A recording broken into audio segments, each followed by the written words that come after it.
Hey guys, Palsteron here, and today let's take a little bit of a dive into the build I've been playing over the last 5 days that I've been having a ton of fun with, which is the Path of Flames Gemma. So 5 days ago, the new Torchlight League started, and yeah, the league mechanic is absolutely broken. I love it. I'll make a separate video about that one, how to make currency, etc. But right now, we're going to focus on the build I've been playing. Now, this build is basically very reminiscent of, for example, Righteous Fire from Path of Exile. It is you walk over enemies and everything dies, and you also have kind of an AoE around that spreads the dot around on the screen, so you don't actually have to walk over anything. But Path of Flames is basically exactly that. It is a burning ground wherever you walk. So you could call it auto bomber or whatever you want to call it. It is the first time I was actually able to league start an auto bomber in Torchlight Infinite. Usually that is something towards the end of the game because you have to save up for mediums that are quite expensive that automate your skills, but this skill comes automated already. And usually with these kind of builds, you think, oh, it's going to be nice clear, but the single target is going to be bad.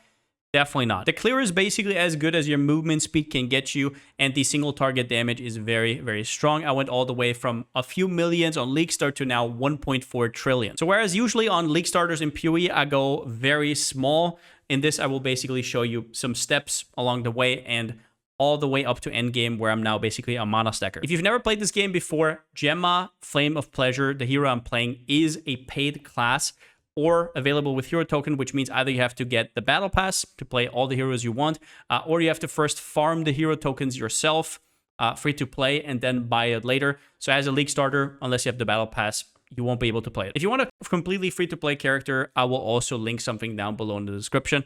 But with that said, let's go into the mechanics of this build. For people who already play this build, I'll give you a reference point in terms of damage right here. It will ramp up to probably around about 1.4 trillion damage, I would assume. But I did change around some items, so it could be more or less. It went a little bit more. Okay, so around about 1.5 trillion. Now, if we look at the skill, we can see a few details. It's a spell, fire, channeled, persistent. Persistent means it's basically a dot. And that is what this whole build is about. You're not going to crit. It is completely dot. The dot damage lasts for a second. 20% movement speed while channeling, which is nice. But it also gives you 20% additional duration for this character for every +1 maximum channel stacks. So you start at 5. And you can scale it up to 12. You can see the channel stacks right here. I'm currently at 10. Skill effect duration is straight up a more multiplier for this build. Now, let's go to, actually, before we go on, if you want to play this build the most coziest way possible, you go to Path of Flames down here in Battle, in Options, and you click on Auto Channel so you can toggle it. Besides that, though, where does your damage come from? The damage numbers seem very innocent, but here's what happens. You deal damage to enemies that are standing in your fire. But your main damage source actually comes from a talent that you're using, which is Reap Purification. And it's this one right here. Additionally settles 65% of the remaining total when reaping, then removes all of the target's dots. So you don't need to know exactly what this means. All we'll say is this basically takes a long dot that would usually take forever to ramp up and reduces the damage by quite a bit, but deals it instantly. But it removes the whole dot whenever it hits. That is usually a huge downside. Why is it so great with Path of Flames? Well, the difference is we're not an ailment. We're not applying anything. The fire ground does not go away. Meaning if an enemy stands on top of the burning ground, the repurification will remove the dot, and then with server tick rate 0.033 seconds, immediately apply it again, basically completely nullifying the whole downside and just give you massive damage. So the enemy stands in the fire, repurification deals the damage and removes the dot. But since Path of Flames is a static ground, it just goes over and over and over as long as the enemy stands in there. Which means that, for example, a Reap right here, it says Reaps 0.2 second of dot damage, has a 1 second cooldown. The Reap duration does not matter whatsoever. Not in the slightest. It doesn't do anything. The only important thing is that you reap as often as possible. So Reap duration useless, Reap cooldown recovery very strong. So how does the skill scale though? Because it is a dot, but it is not an ailment. First up, Affliction effect. Affliction, if you guys don't know, is basically an effect that can give the enemy up to 100% more dot damage taken. It is ridiculous, and you can increase its effect with Affliction effect. You can see I have 40% here. I have a little bit here. I would like to have it on my amulet. In total, I have an okay amount. I get some here. I have an okay amount, but in general, this is a very high target stat. The second one is reaps. You can get them from your gloves, you can get them from your belt, from your weapon, from your passive tree. Get them all, they're great. The third one is intelligence. We're going to talk about that in the gear section, but the way they changed main stat right now for your skill is that it actually deals 0.5% more damage per stat. So if I have 600 int, I get 300% more damage. So stats are highly important for every build, basically. Fire and Ellie Pen do actually work in this game, even with dots, so that is very good to get. Extra channeled stacks from wherever you can get it, also very strong. I don't have too many, mostly for my passive tree, more on that later. Skill effect duration is very strong, which is why I do have 2 traceless pains right now, which give me skill effect duration and a reap. Obviously, increased damage. Important to note, spell damage actually does increase the damage that your dot deals. Usually it doesn't, but it isn't an ailment. It is the spell itself, and the spell deals the damage. So spell damage does work. And then also mana stacking. We're going to go into that at the end of the video because it's the high investment version. Then let's talk about our hero trait, which is Gemma, Flame of Pleasure. This is basically kind of a fire mage. It has ignite support, where we're not ignite, we are fire dot. Important to note is this hero is quite hard to understand at first because of the sloppy translation. However, I will make it as easy as possible for you, and I will explain to you what all this stuff means. I will not go over my choices here. They are complete no-brainers, so you should follow them to a T. If you play a different build, obviously reconsider, but if you play this build, there is no other choices. Now, she starts out with this circle around you, right? I'm going to activate it again. This circle around you is called Purgatory.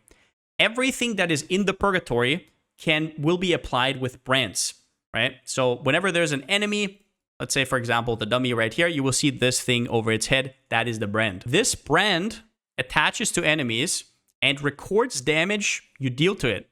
So during me dealing damage to the enemy, a certain percentage of the damage is being recorded and stored for later. How much that is depends on your hero memories, relics, talents, doesn't matter, but a certain percentage. In regular intervals, you will trigger Death by Fire, which removes that recorded damage and actually deals the damage, which is a roundabout way to say that everything that's branded takes a certain amount of more damage at certain intervals.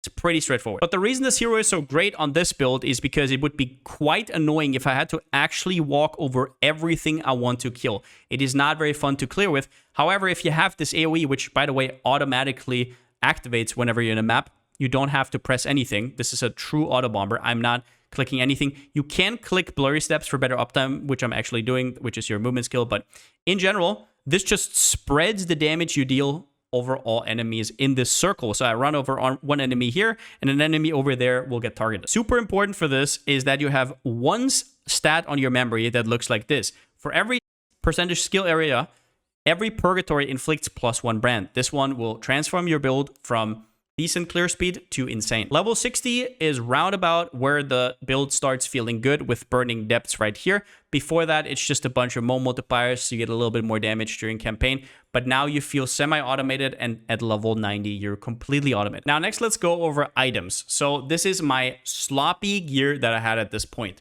This is not GG gear. This is exactly what I was wearing. So you have to do with that. I basically saved this one whenever I had it.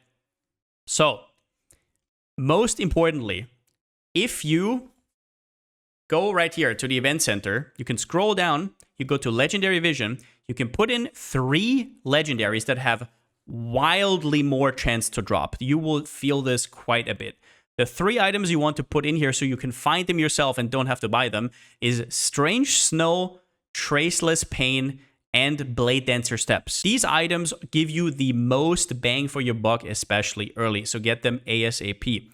Let's start with Strange Snow. Early on, you're not going to have the currency to craft Affliction Effect wherever you can, but this gives you 100% straight up with a little bit of a downside where it consumes a little bit of your HP. It doesn't matter. This is a huge damage boost. Try to get another Reap or maybe Int or whatever you can on it. In general, you want to get as much intelligence as you can. A lot of people that I look at their builds and they're like, I deal no damage. They have like 100, 200 int. You should try to get 400, 500 int if you really can. Just get it everywhere. It's a more multiplier. That's what they changed this league. My helmet is completely garbage. If you run this one, have a 2 set at least. I basically was just in this weird period where I didn't have anything. Just get a helmet with as much energy shield as possible. Nothing else really matters. Same with the body armor. Get maximum energy shield. It's also a good place to get some resistances. Corrupted Bulwark is very cheap, so it gives you a ton of energy shield. These gloves here have basically just a reap and energy shield. That's about it. You don't really need all that much more.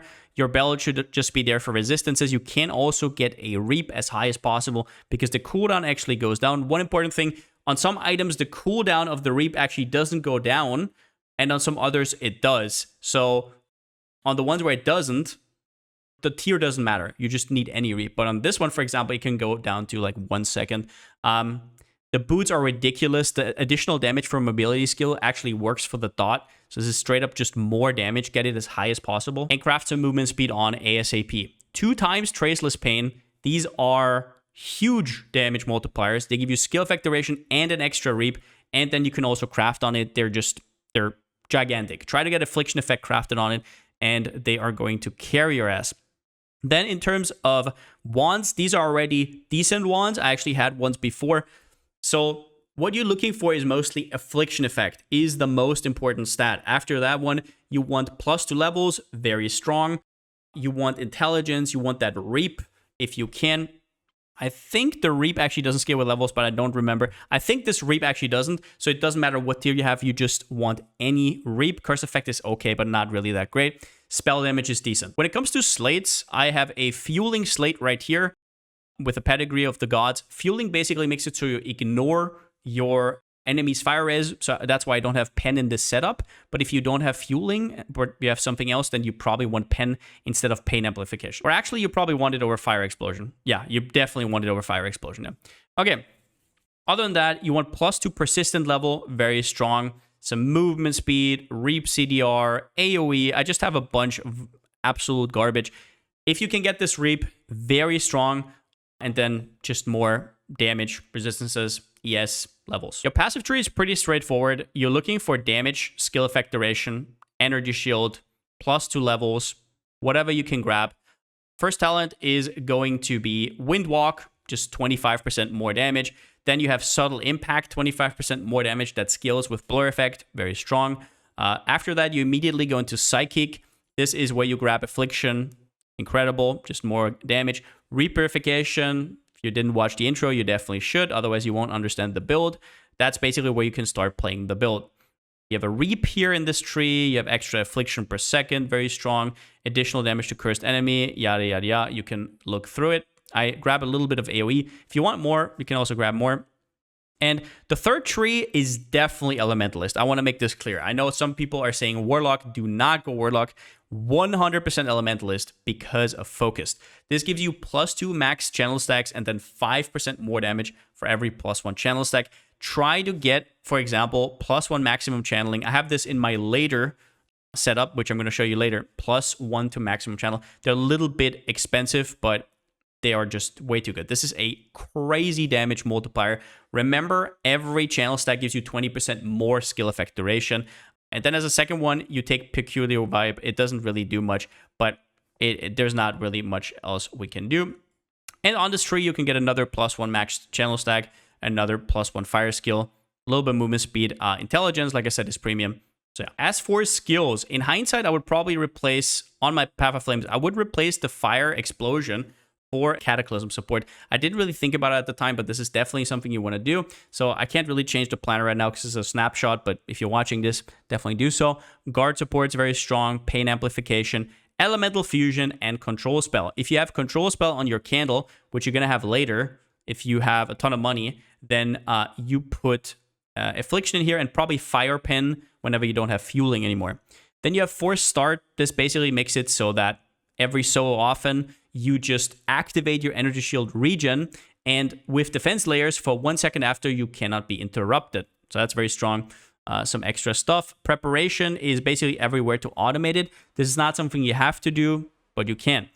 Starstalker is a huge more damage multiplier. It's basically the button you press at the boss. LA Disruption is just your curse. That's all there is to it. You have Terrain of Malice. This activates frequently. because it's basically like Palsteron in PoE, like an aura around you. And then you have Blurry Steps, which is basically all your movement speed, and you can run through enemies like phasing. Candle-wise, at this stage, I basically fixed my movement speed because I had like no movement speed on my boots. So I was like, okay, just gonna get some movement speed here, movement speed there, maybe a little bit of res. Later, you definitely want damage from there, but that's all I got for now. For auras, I have Elemental Amplification, Deep Pain, both more multipliers with as many supports as you can. You reserve Elemental Amplification on your life, and I think the rest on your mana. Yeah, the rest on your mana. Precise Energy Fortress if you can't get the precise one. Ellie Res is very strong. Precise Ellie Res is even better, but it is quite expensive. I think I dropped mine. I can't remember. But either way, very strong. Now, I think the only thing that's left, are actually relics. So I have this one right here, which is not what you want to use in endgame. And I'm just going to say this right now because they actually got quite cheap now. Breath of Exchange is ridiculous. It doubled my damage. I still don't know exactly how it works, but I think it just works really well with Flames of Desire. Basically, this ping-pongs around your brand. But if it doesn't have a target, then it can't do that. It has to have two targets. So against single target, it's kind of bad. But what the thing here allows you to do is that you can receive the brand. So now I think what's happening is the brand ping-pongs between you and the enemy. So that's all I can think about. Somebody told me to try this out, and it does like double damage, and it's just fantastic, and it's not that expensive. Just so you're aware, that is the GG you can have. As for the memories, one important mod you need to have, but only on one memory, is the for every area percentage, every purgatory inflicts +1 brand. This is the difference between you clearing well and not well. And other than that, movement speed, skill effect duration as much as you can, damage to branded enemies, all pretty decent. Now, next up, let's go over the Manastacker respec. I'll also link this down below, but this is the current setup that I have. So, where do you go? Like, at some point, I think I maxed out at 50 billion damage with the old build, and now I'm at 1.4 trillion. So how the hell did I get here? I obviously upgraded my gear, but the main thing here is I'm actually going mana stacking. So what happens is you want to consume as much mana as possible. How we do that in a second. But our payoff is we get compensatory life. This gives us 6% spell damage for every 100 mana consumed recently, up to 1,500, which is insane. A lot of Manastackers are using this super strong. But there's another layer to this in this build in particular. 1% life regeneration speed for every 100 mana consumed recently. Usually pretty much doesn't do anything because you're going ES, right? You can't really convert it. But on this build, it does something because we have Eterna Martyr. So percentage of the life regeneration speed is also applied to Reaping's cooldown recovery. So we're going to, I don't know, get, let's say 300% life regen rate with the mana we consume. And then this is going to convert it to like 1,000 Reap cooldown recovery, which if you don't know what that means, usually a Reap cooldown recovery roll, a top roll is like 30%. So this like, I don't know, times 5, times 6 star damage. All right, so this belt here wants us to consume an ungodly amount of mana, and so does this right here. How do we actually do that? Well, pretty straightforward, but I'll explain it right here. You need a full load pedigree. Full load is a mod that whenever you cast a skill, consumes 15% of your current mana. This counts for every single tick of your Path of Flames, which will consume an enormous amount of mana. In order to counteract this mana, we need a lot of help. Pretty easy to do. The first thing you need is Sorcerer's Wristband. Note that it says restores 4% of mana. That is your total mana, not just your current mana, which already makes it a very strong and potent. It's not like 15 versus 4. This actually counts for way more. So it's very strong. But you need a little bit more. So you need some more Slate mods. The first one is restores 2% of missing mana when casting a skill. This is very strong. You can only have it once. Max divinity effect once. You want this one time in your build. Otherwise, build doesn't work. The second one is 9% cast speed. Restores 1% mana when casting a skill. This is maximum mana. It's just like the gloves, but with 1%. You need this. Otherwise, build will be a lot worse. And then, do not ask why this is. -1 skill cost for every 100 mana lost. So I want to explain to you why this one is important. It seems counteractive, right? It's like, Pal, you want to consume mana, now you make your mana cost less. This is, I don't know if it's a bug or anything like that, but just understand that the brands you are contributing and you're putting on everything can consume mana if you increase your mana cost. And with some of the stuff we have, we increase our mana cost, which means that when you're in a pack of monsters, your mana will drain if you don't have this. If it works for you, I don't know what I did wrong, but once I put that mod on, all of a sudden it magically worked again. So that's all you need to know. Those are the starting things you need, and your mana is going to equal out at some point. The higher the point is where your mana equals out, the better. Another really important part here is that the belt gives you elemental amplification. You will see that in this build, I actually do not have that aura anymore. I now have swiftness. But I still want that, but I get it from the belt for free. You just have to make sure that you're not on low life, which means that if you go in here, you want to make sure that your life is higher than 35%. It's hard to see here, but it's 41.6% for me currently. If it's higher than 35 life, you get that aura for free. All right, so now you got the basics down and you can balance your mana. But if you don't have a lot of mana pool, you're still not going to consume much. So you want to get mana wherever you can. Cold Breath, super important. Adds a percentage of your max mana as energy shield. Gives you huge defensiveness. And on top of that, you basically want to get max mana wherever you can.